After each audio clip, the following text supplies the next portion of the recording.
We're live. Good morning, everyone. The time is now 10 o'clock on the dot. We will now start today's meeting. First item on the agenda is the approval of the consent agenda items. Is there a motion? Before we move into approval we'd like to modify today's agenda to move items 5B and 5C to the top of the presentation items today. Thank you. Move approval, Mr. Chair. Is there a second? Jim, do we need to do a roll? Let's have a roll just for making sure that we have folks here. Chair Barnes. I vote aye. Commissioner Giraldo. I vote aye. Commissioner Okoye. I vote aye. From Montgomery, Vice Chair Harris. Aye. Commissioner Bartley. Aye. Commissioner Pettaween. Aye. Aye. Do we have Commissioners Hedrick or Linden? All right. We have 6 in attendance. That is quorum. Thank you. Thank you. Next Can item. you just say that the PRA Surface Hub camera is not working? Nobody's on camera. They're looking into that. Thank you. It There we works now. Thank you. Thank you. Good. Next item on the agenda is item agenda number 2, approval of commission meetings, open session, November 19th, 2025. Move approval, Mr. Chair. I second. It's been properly moved in second. Jim, you want to do a roll? Chairman Barnes. I vote aye. Commissioner Giraldo. I vote aye. Commissioner Okoye. Aye. Vice Chair Harris. Aye. Commissioner Bartley. Aye. Commissioner Pettaween. Aye. Call for Commissioners Hedrick. Commissioner Linden. Item passes 6-0. Thank you. Do we need to say anything about the closed meeting? No. Okay, We're not having one, so we will be saying it next time there's a scheduled closed meeting. fair enough. We will now go into the amended items to have a vote on item number 5, Resolution B, Resolution 25-29, approval of the FY27 proposed operating and capital budgets. Ms. Charles.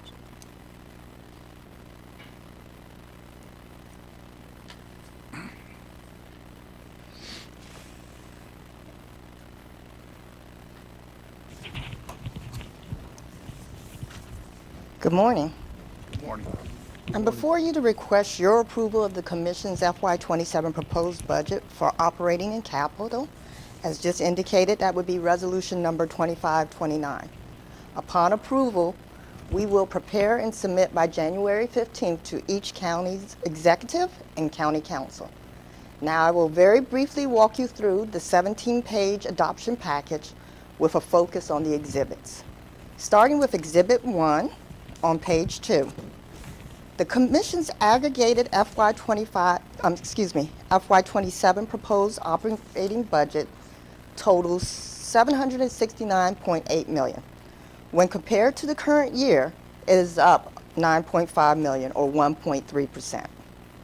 Prince George's County's operations account for a little over 2/3 of that operating total at $523 million.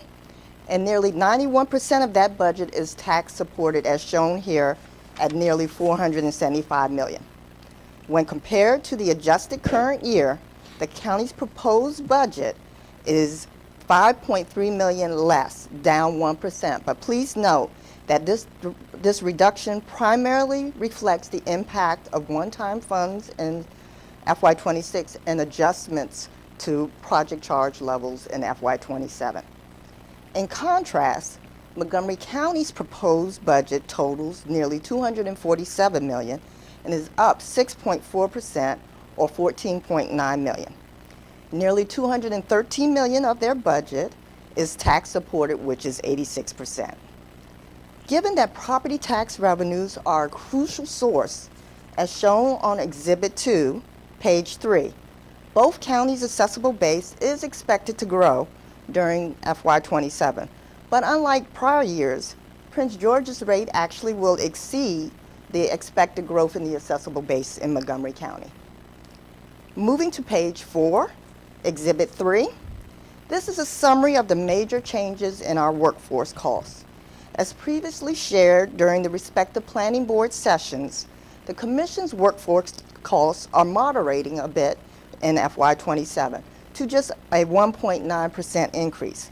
This is primarily due to a reduction in contribution requirements for OPEB, as you can see shown here, 5.5% down from the current year.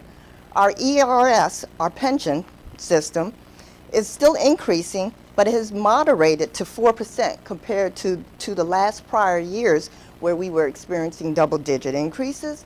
And then also helping to moderate the cost is the fact that we are budgeting smaller markers for compensation and reclassifications in FY27. Now, moving on to Exhibit 4, which is on page 5. This provides you with a comparative snapshot of our general fund request for FY27 proposed budget at the department level. And in your package following this exhibit is bulleted highlights that contain details regarding the year-over-year changes. Prince George's highlights are captured on pages 6 to 8, and Montgomery County's highlights are captured on page 8 to 10. But again, I'm just going to focus you on Exhibit 4 and just provide just a cursory review. Starting with Prince George's, the admin fund in Prince George's is increasing by $13.5 million, which is 16.7% increase to, as shown here, a request of $94.4 million for FY27. Most of that increase, nearly $10 million, is provided for the capital projects fund. Again, the admin fund is transferring almost $10 million to assist in adequately funding to maintain our existing infrastructures with an increased focus on trails, athletic fields, and playgrounds. Now, moving to the park fund. Although the park fund year over year is down in Prince George's by, as you see, 2.8%, the request totals $244 million for FY27. And please note that it includes an increase of $21.7 million to both support ongoing operations, which as shown here is a 10% increase year over year, and to provide for the expected greater debt service related to the county completing more capital projects in FY27. And similarly for the recreation fund, again, the proposed totals $136 million for FY27. It again includes an 8% increase for ongoing operations, but similar to the park fund, reductions are offsetting that increase, and the reduction again are occurring in project charges. There's a reduction in the enterprise subsidy, and again, the recreation fund reserve fund is its normal contribution to the capital projects has been reduced by $10 million, and again, that is simply because we're using admin reserves in lieu of the rec fund reserves. Next up is the administration fund in Montgomery County, and as shown here, it is increasing by $5.6 million or 11.8% to a request of $52.9 million for FY27. With most of the increase in the admin fund, 85% or nearly $4.75 million, is being provided to the planning department to support ongoing operations and new initiatives, 42%, and then the remaining 43% is represented in the increase in the transfer to the Development Review Special Reserve Fund. And then finally, for the general fund, is the park fund in Montgomery County, which as shown here is increasing by 5.9% or by $8.8 million.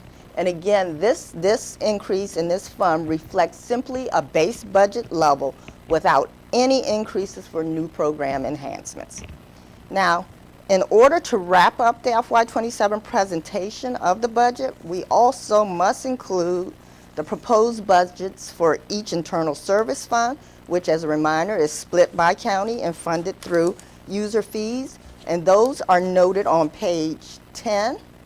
Starting with the risk management at $9.9 million, capital equipment at $4.3 million, The CIO and CWIT funds taken together combined to $8.2 million, as well as the commission-wide fund for our group insurance package, which is on page 11 at $93.3 million. Also on page 11, and to wrap it up, is the inclusion of our 3 respective building funds. The EOB's request for FY27 is $1.3 million. Wheaton headquarters is nearly $3.7 million, and Largo headquarters is at nearly $5.8 million.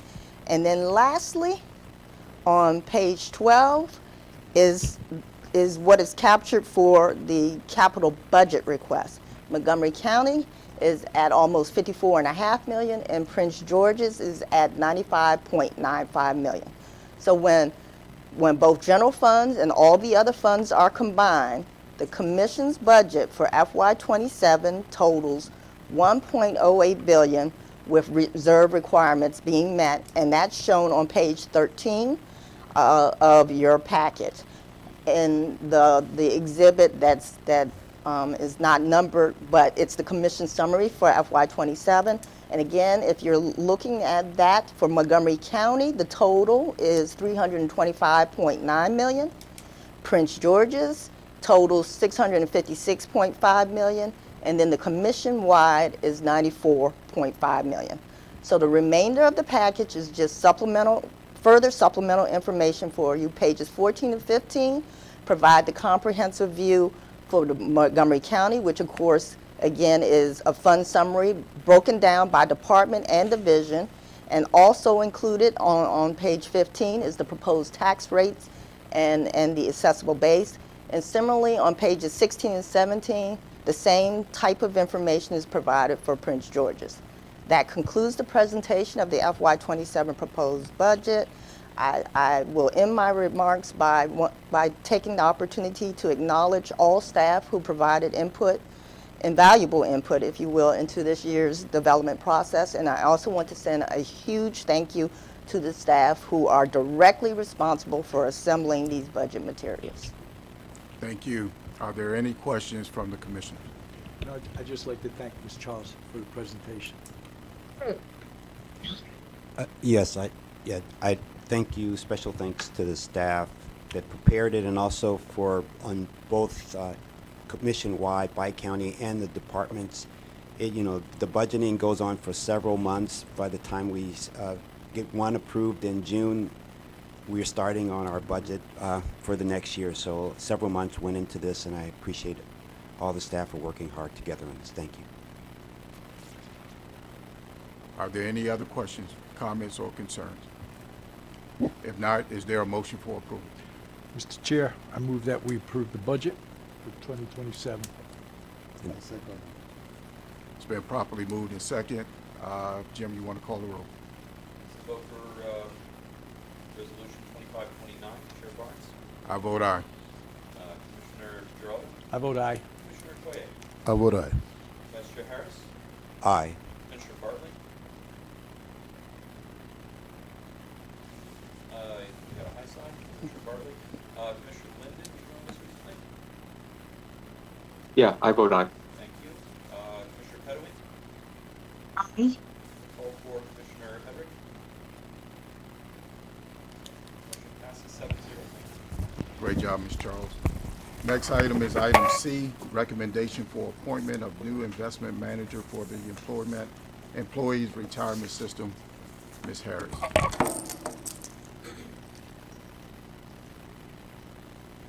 Thank you, Chairman Barnes. I don't have a presentation this morning. Before you is the memo describing the recommendation for the appointment of 2 new investment managers for the Employees Retirement System.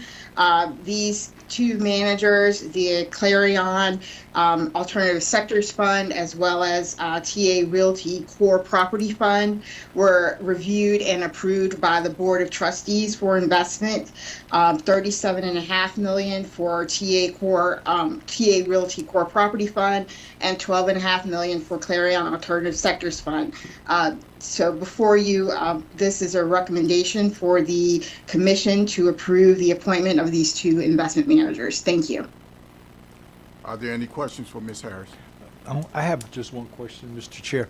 So when in selecting the investment managers, is that done by an RFP? She didn't hear. I'm sorry, can you repeat your question? I Yes, didn't quite for, catch the in end the of that. selection of investment managers, is that done by an RFP? The selection of the investment managers, it's done through, we have worked with an investment consulting firm, Makita Investment Group. They do research due diligence. Then it's brought in front of our investment monitoring group for further due diligence, interviews with the investment managers before properly being brought to the board for further due diligence and approval by the entire board. So do the consultants have any requirements to try to diversify the investment managers? Make sure that we're complying with diverse DEI. Yes, the ERS has an investment policy statement, which under the guidelines of the investment policy statement, it refers to that the investment committee and the board itself will consider diverse managers in terms of when we're looking for new investment opportunities. So when we're working with the investment consultant, they have the guidelines in front of them to source different diverse managers that would be included in the search if those managers fall into other stipulations in terms of historical performance that matches our desired performance and growth of our asset funds, as well as if the investment manager has been around for a certain number of years, as well as having a strong portfolio team. There's several different other requirements as well in terms of what we're considering when we're sourcing different investment managers. But yes, we do encourage and look at diverse investment managers that meet certain guidelines that would fill in and match with our other investment portfolio managers that are in the portfolio. Okay. Thank you very much. Nothing further, Mr. Chair. Yeah, I have one question, excuse me, Mr. Chair, if that's possible. Ms. Harris, it looks as if these investment managers specialize in real estate investments. Are they replacing another one that invests in real estate assets, or is this a new investment class we're investing in? So, I don't know if you heard my question. Is this? Can you hear me better now? So the investment, yes, the investment allocation, asset allocation, we do have a target asset allocation of 5% towards real estate, the real estate core asset class. So these two investment managers are replacing a manager that was recently terminated due to underperformance. So the money from the manager that was terminated is being divided amongst these two managers for that 5% target asset allocation for the ERS portfolio. Great, thank you. I was wondering why they were specifically real estate investment managers. Okay, so they're replacing previous real estate investment managers. Correct, Okay, to fulfill thank that 5% target asset allocation mandate. Yes. Thank you so much. Are there any other questions for Ms. Harris? Whoa, Can you hear me? Can you hear me?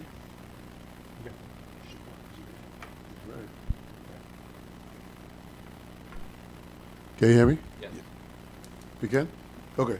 No, so how many investment managers do you guys have? Just one on file at all times? Yeah. So if we have a total across different asset classes of about 23 investment managers. In this particular instance, for these two that are being brought on board, is to fill the one asset manager that was terminated. We're splitting that asset manager had about 50 million under investment, and we're splitting that asset allocation between two new investment managers that will collaborate and add diversification due to their allocation towards different sectors within the property and real estate sector, between TA Realty and Clarion. They do have, although it's real estate, they have diverse investment strategies that will help further diversify the overall ERS portfolio. All right. And if you had another question, I might not have caught it. No, that's it. That's it. You got it. Are there any other questions for Ms. Harris? If not, is there a motion? Mr. Chair, I move that we approve 5C. Right, 5C. I second. Jim, if you'd like to call the roll. Chairman Barnes. I vote aye. Commissioner Geraldo. I vote aye. Commissioner Okoye. Vote aye. Vice Chair Harris. Aye. Commissioner Bartlett. Aye. See Commissioner Hedrick has joined us. Commissioner Hedrick. I vote aye. Thank you. Commissioner Linden. Aye. Commissioner Pettaway. Aye. Motion passes 8-0. Thank you. Thank you. Let's close out item 5A, discussion with Maryland Department of Labor, FAMLA Office, Time to Care Act. Mr. Vaughn, Ms. Vaughn. Good morning. Thank you for having me here this morning. I'm Regan Vaughn. I'm our Chief of Policy and Public Affairs for the Family and Medical Leave Insurance Division at the Department of Labor. We refer to our division as family. And so today I was asked to give you an overview of the program that's coming. This is going to affect all employees in Maryland. I do just want to do a disclaimer that our regs are currently in the proposed phase. They are not final yet. So everything presented is pending those regulations being finalized, but we are getting very close to doing so. I will give you a brief overview of what family is, how it works, and then what you should be thinking of as an employer now. Go to the next one. So what is family? What's coming? The Maryland General Assembly passed in 2002 the Time to Care Act, which establishes paid family and medical leave for all employees in Maryland, and eventually self-employed workers will also be able to opt into it. It allows them to take time away from work to care for themselves or a family member. They will receive job protection while they're out, and then can receive up to $1,000 a week in wage replacement while they're out on leave. Most employees will qualify for up to 12 weeks of leave a year. There is an exception that if you have both your own serious health condition and welcome a child into the home in the same year, you could receive up to 24 weeks of leave in a year. Our life events that are covered by family are very similar to the FMLA, Family and Medical Leave Act. It's welcoming a child into your home, whether it's by birth, adoption, foster care, or kinship care. Caring for yourself if you have your own serious health condition, caring for a family member who has their serious health condition, or if you're preparing for a family member's deployment, you'll also be able to access the leave.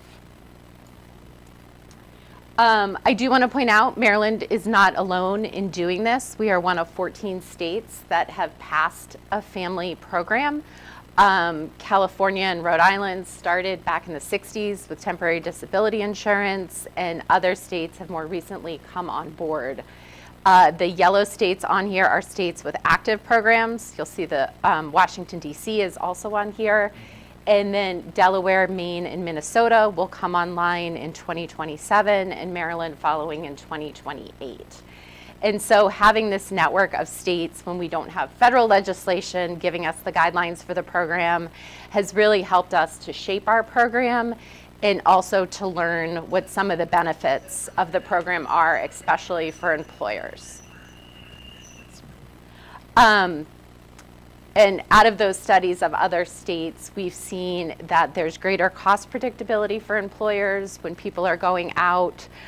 We've seen higher workforce attachment, especially with women between the ages of 25 and 45, which Maryland has been recovering from COVID, trying to get more women back into the workforce. a more even playing field. You'll see a lot of small businesses want to be able to offer paid leave and can't afford to do that and are competing against either county governments or larger employers. And then also, there's been studies that show reduced turnover and greater job satisfaction when people are able to take the time that they need. Now I'm going to go into some of the specifics for you to be considering for your employees.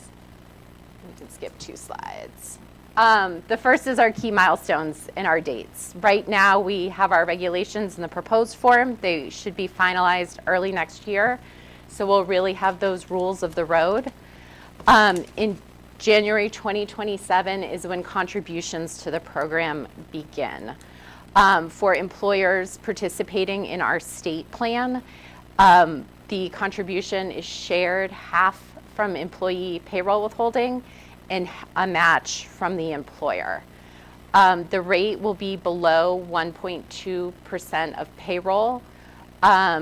We initially had announced it would be 0.9%. We delayed the program a little bit. We'll have a new announcement in the next few months on what that rate will be. Contributions will then be remitted to the state on a quarterly basis, the same way unemployment insurance is remitted to the state. After a year of seeding, which is what we've learned from other states it takes to secure the trust fund, benefits will begin in January of 2028. There is an option for employers to not use the state plan. They can either self-insure the program or they can purchase commercial insurance. If an employer would like to go that route, they will have to let us know in the fall of 27 by declaring their intent to use a private plan, and then would be exempt from making contributions during that seeding period in 2027. However, any plan that the employer offers has to be equal to or better than the state plan. So this is mandatory, so either they have to be enrolled in this insurance or their own insurance. They cannot skip it. Correct. This is a mandatory program. Family borrows a lot from FMLA, so if your employees are already covered by FMLA, the leave time should run at the same time when eligibility for both exists.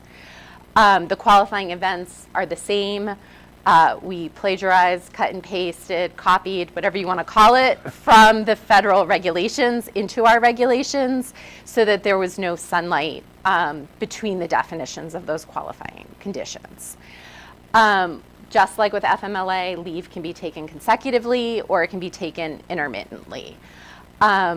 And then also there is that same requirement that exists with FMLA that while an employee is out on leave, their health insurance has to be continued in the manner it's provided when they're working. So if their copay is, or their premium's $200 a month, it continues to be $200 a month.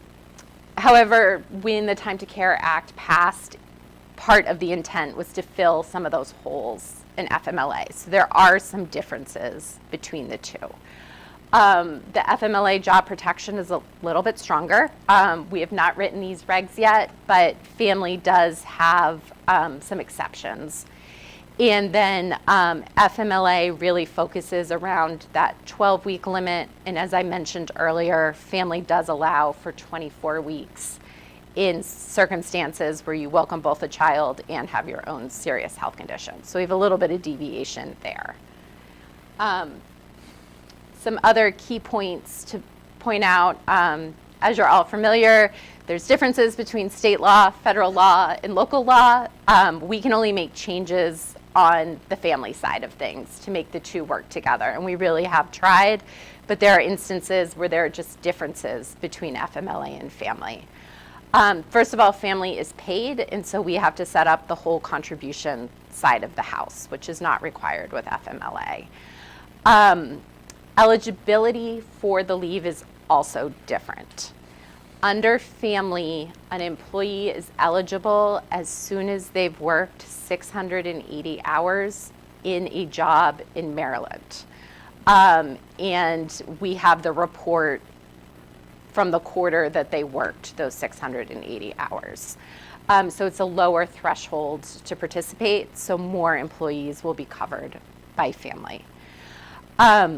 We also have an expanded definition of family member, so there are more reasons why an employee could take time off. Under FMLA, you can't take time off to care for your sister. Under family, you are able to take time to care for your sister. So there will be times where someone qualifies for family and doesn't qualify for FMLA. And then the other big difference is who's processing the information in the claim.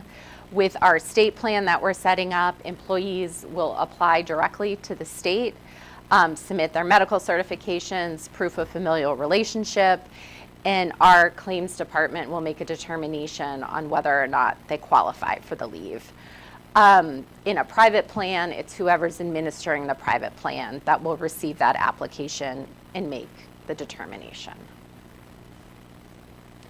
So just to go over some of our frequently asked questions, in terms of employers that will participate, it's all employers who have workers working in Maryland. There are no exceptions in our statute for government entities, for nonprofits, for religious organizations. There are no exemptions.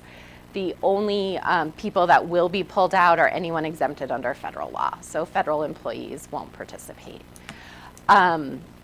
But all employers are going to have to register with the state and either let us know if they're using a private plan or participate in the state plan. There is a discount for small employers, and those are considered employers with fewer than 15 employees, and they will just have to pay less into the fund. And then between employees and larger employers, it balances out and makes up for that discount for small employers. So we get asked a lot which employees are contributing, where is this coming out of? The day an employee is working in a position that's localized in Maryland, they begin contributing to the program through payroll withholding. We are using the same rules for localization as unemployment insurance. The guidance around that is older than me. So it has been around for a while. It widely understood is probably a reach, but there's a lot of guidance and case law around it. So we're using those localization rules. And then an employee becomes eligible for benefits after they've worked those 680 hours in that position localized in Maryland. And so that's about 13 weeks full-time before they become eligible. We know that a lot of employers already offer paid leave in one way or another, whether it's under the Healthy Working Families Act or part of a benefits package. And so we have a bright line rule, a amendment to that, and then an exception to that. So the bright line rule is you can't require your employees to use their employer provided time off before or while they're taking family. This is a separate bank of leave. You can't say you have to exhaust your sick leave. There's no exhaustion period. What you can do is create a policy that allows you and the employee to mutually agree that they can top off the benefit by spending down their leave. So if someone is used to receiving $2,000 a week in salary and they're going to max out at $1,000 a week in family benefits, they could use time off to get them up to that $2,000 a week. And then you could take their health insurance premium out of there and any of the deductions. But that is solely the agreement of the employee and the employer to do that top off. If the decision is that's too complicated or we can't make our systems work with this, then that's the employer's prerogative. But if it's something you're interested in, as long as you have employee consent, you can help them get to that 100%. And then our big exception on this rule is we know there are a lot of employers who got out ahead of family, who were already offering parental leave packages or family leave packages. And so the statute allows that if you already offer parental leave to your employees, that leave can run concurrently with family. So if you're offering 6 weeks of parental leave at 100% paid, then they would only be eligible for 6 weeks of family leave. They don't get your 6 weeks and our 12 weeks. And so there was, in the legislation, a nod to those employers who are already out ahead of it, trying to fulfill the purposes of family. There are lots of notification requirements, as with any labor law. We do not require posters, however. We know there are other ways that employees get information than that lunchroom poster. And so there are requirements to let employees know when they're hired on an annual basis, in advance of the program coming. And then when an employee asks for time off, if they use the magic words, I want to take paid leave, I want to take parental leave, you're required to notify them. And then we have this catch-all that is if you should know they're taking it for family leave. And I know that one is scary, but the example I give is if you throw a baby shower for Joe, if the office has a baby shower for Joe, and then Joe goes out for 3 weeks, someone should probably put together that Joe's taking 3 weeks off to welcome a child into his home. And so that's going to be a more subjective test, but if it's well known someone's going out for a reason of family, then there's a requirement to notify them. To notify them of the benefits. Of the benefits that they can apply. We are working, I have it in my inbox right now, on a sample notification form that will provide, that can be customized depending on how you're implementing the program. So when an employee files a claim with the state, we are under very tight timelines. Our first one is that we will immediately notify the employer that the claim has been filed using the information you have provided at registration.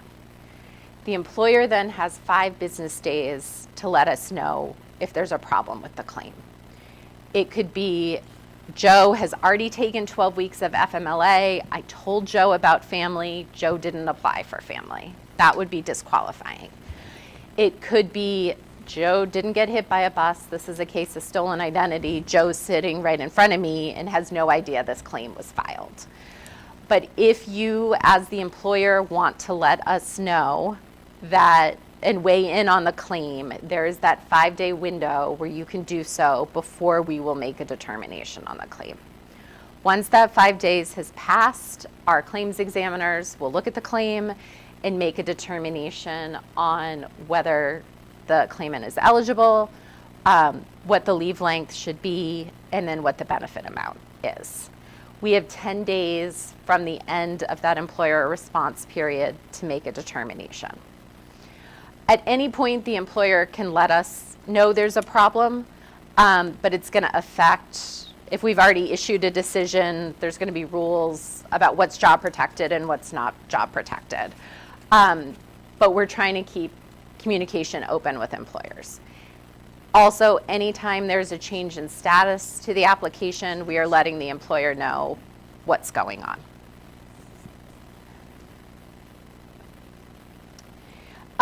So as I mentioned, you have a choice to make.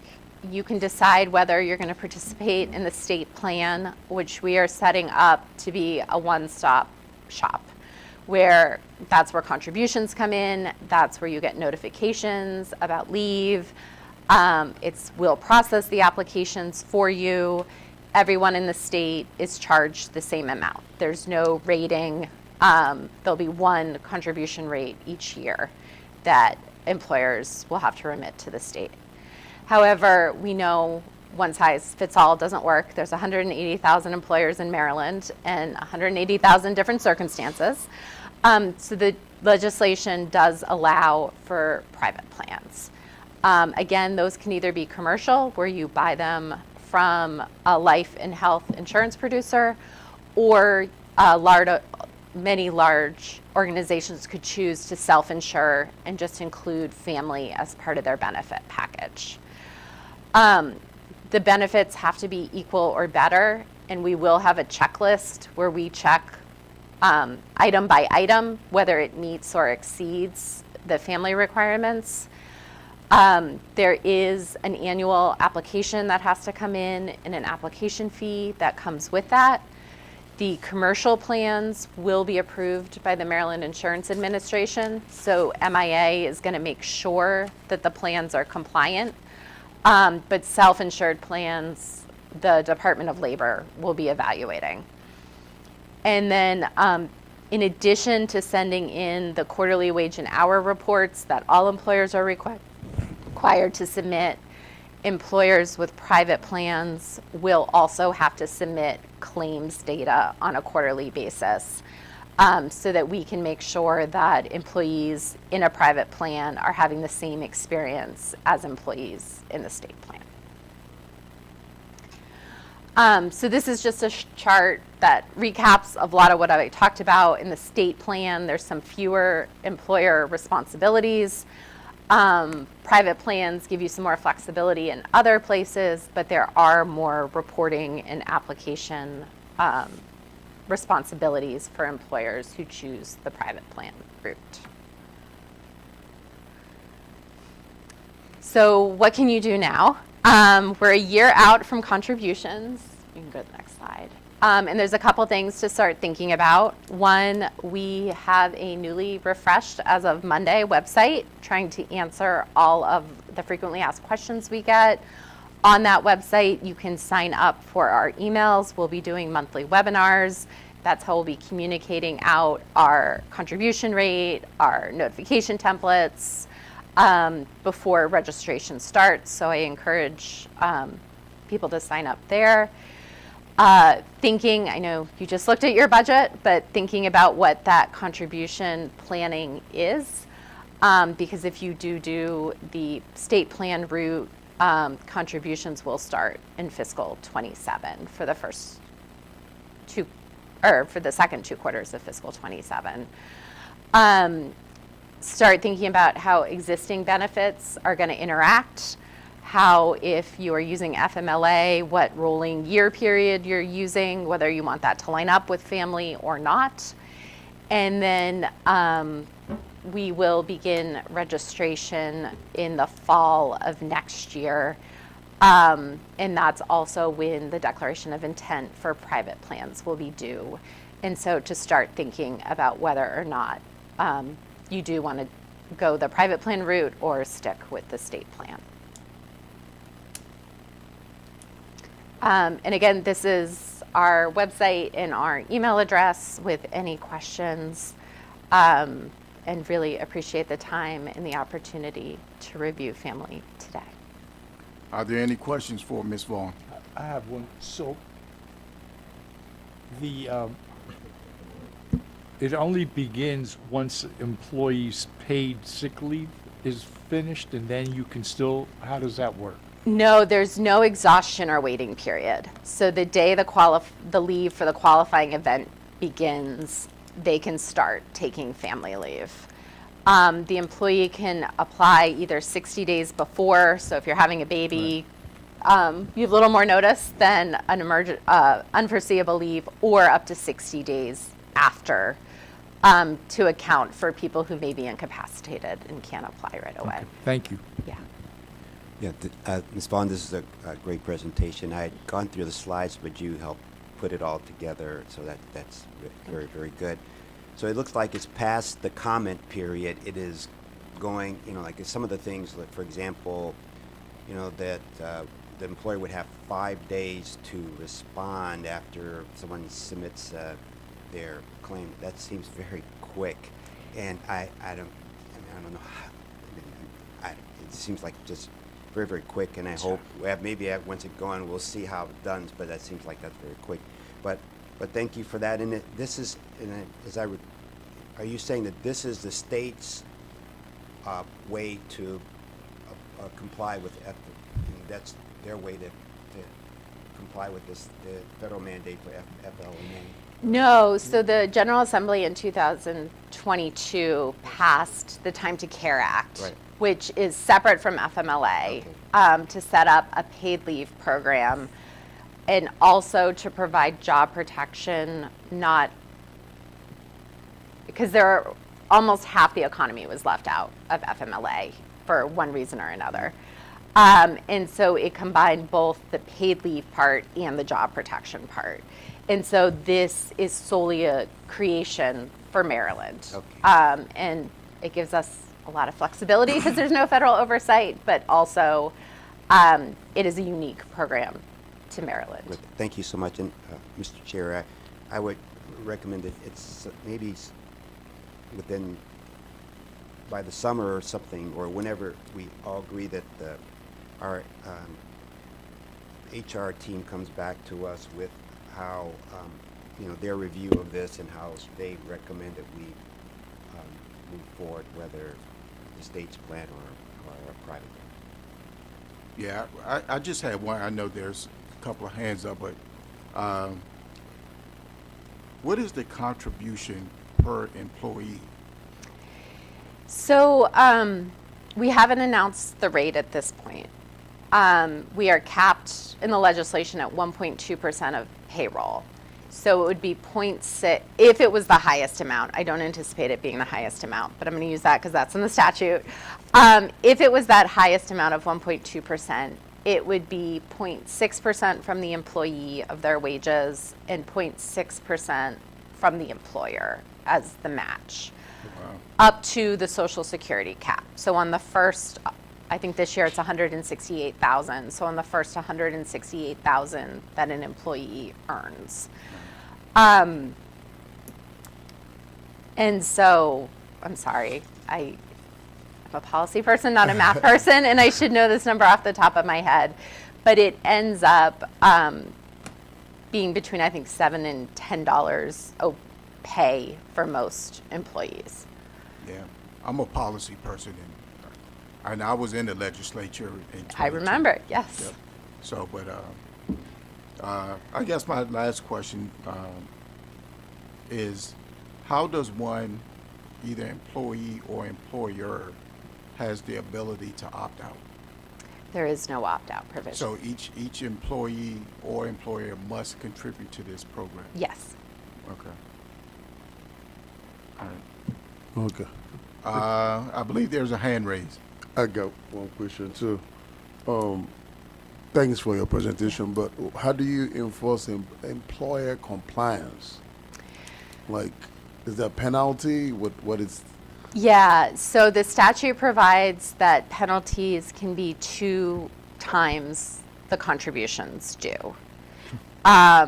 We anticipate that we'll have our own compliance efforts by comparing against other programs to make sure employers are registered and contributing. We've also learned from other states, one of the big places you catch employers who aren't complying is when their employees file for benefits. If we don't have a record of them, then it will allow our compliance. It'll trigger an investigation with our compliance team. Okay. Okay. And can I correct what I said, Mr. Chairman? Yeah. Self-employed individuals will have the ability to opt in, but employees and employers are required to participate. So if I had a private plan, I could opt out. No. If you are an employer and employee with a private plan, you cannot opt out. But if you own your own business, you're a sole proprietor, then you're not required to participate. I'm confused now. Confused. Yeah, I Sorry. thought for sure that you said that if the employer can have a private plan. We don't consider that opting out because you still have to provide the benefits. Right, but Right. you don't have to make the contribution. You have to, right, you pay the insurance premium okay. or you pay the full benefit amount. Okay, all right. But in terms of not Not giving doing anything, Right. that is only for self-employed individuals. thank you. Sorry for the confusion. Gotcha. Commissioner Pettigrew. Trying to understand this better. For those agencies that they do offer FMLA, And then they're required to have family. Does it mean that FMLA, they could do up to 12? This is up to 12 or 24. So if it is up to 24, it's 36 weeks. That's more than half of the year. Is that correct? As if the qualifying event, so you've been an employee for 3 years and you welcome a child into your home, that would qualify for both FMLA and family, and the leave would run concurrently. So it doesn't create an extra 12 weeks. You're pulling down FMLA and family at the same time.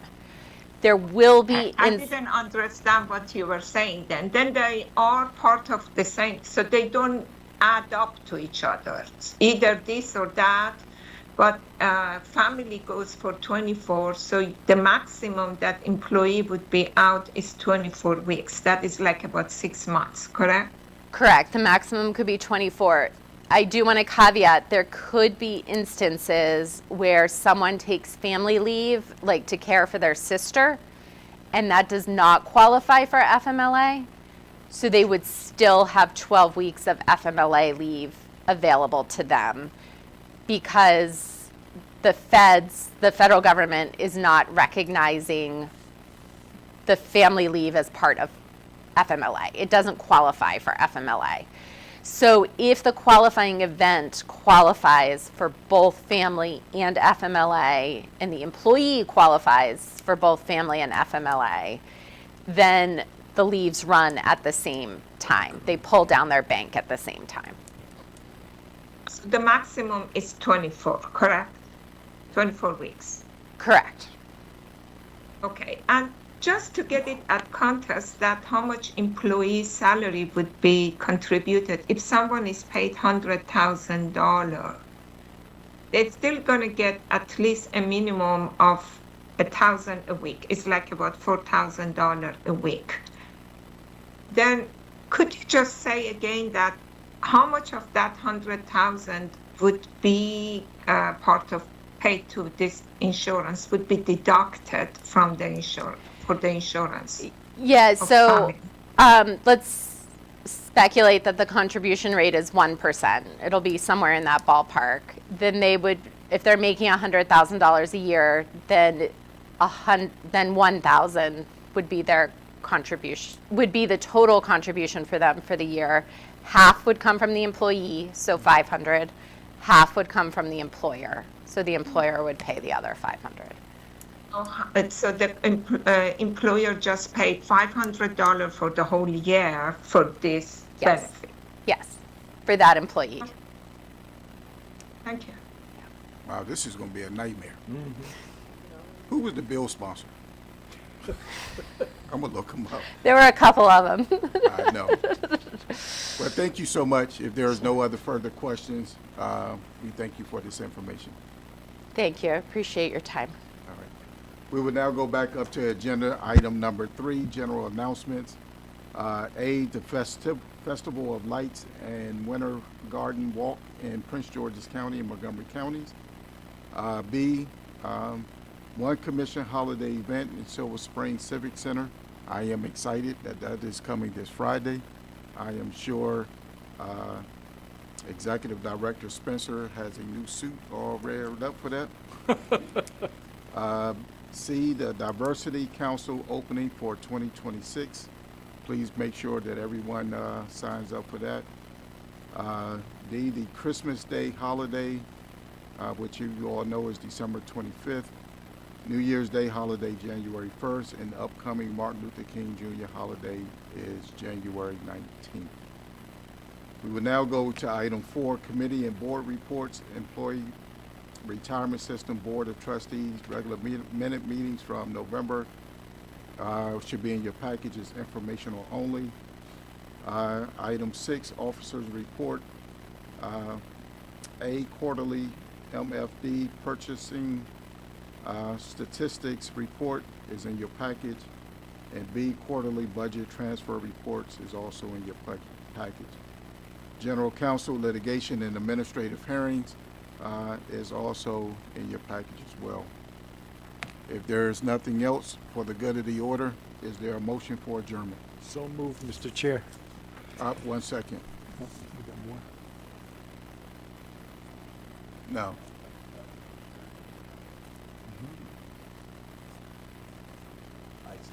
It's been properly moved in second. All in favor signify by saying aye. Aye. The ayes have it. Thank you guys so much. Thank you, man.